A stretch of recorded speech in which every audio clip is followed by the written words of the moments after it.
नमस्कार दोस्तों, नवरात्रि के दूसरे दिन माता के दूसरे स्वरूप माँ ब्रह्मचारिणी की पूजा अर्चना की जाती है। ब्रह्म का अर्थ है तपस्या और चारिणी का अर्थ है आचरण करने वाली। इस अनुसार ब्रह्मचारिणी का अर्थ हुआ तप का आचरण करने वाली।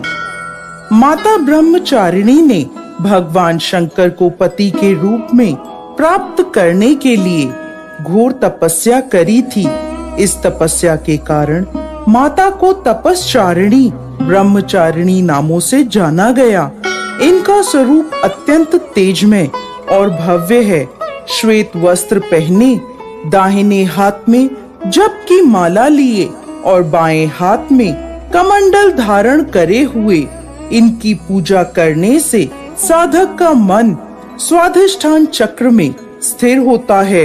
अपने पिता दक्ष प्रजापति द्वारा किए गए भोलेनाथ के अपमान से क्रोध में आकर योगाग्नि में भस्म होने के बाद माता सती ने पर्वतराज हिमालय के घर पुत्री के रूप में जन्म लिया।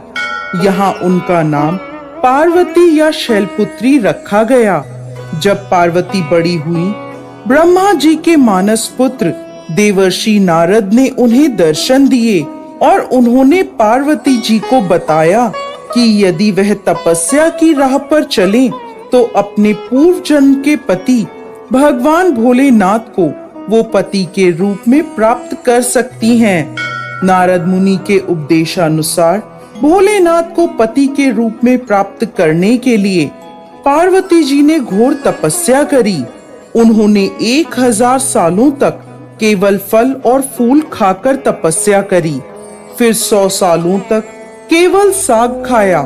कठोर तप करते हुए माता ने खुले आकाश के नीचे बारिश, धूप और ठंड के भयानक कष्ट सहे।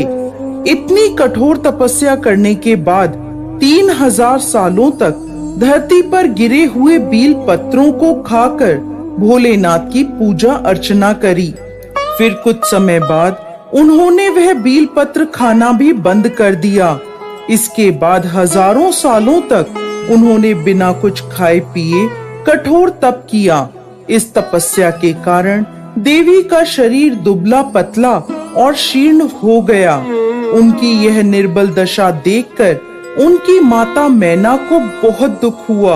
उनकी इस कठोर तपस्या को देख तीनों लोकों में हाहाकार मच गया।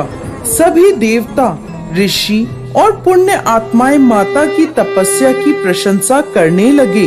अंत में देवी के तप से प्रसन्न होकर ब्रह्मा जी उनके समक्ष प्रकट हुए और उनसे पूछने लगे, हे देवी, आज तक किसी ने भी इतनी कठोर तपस्या नहीं करी।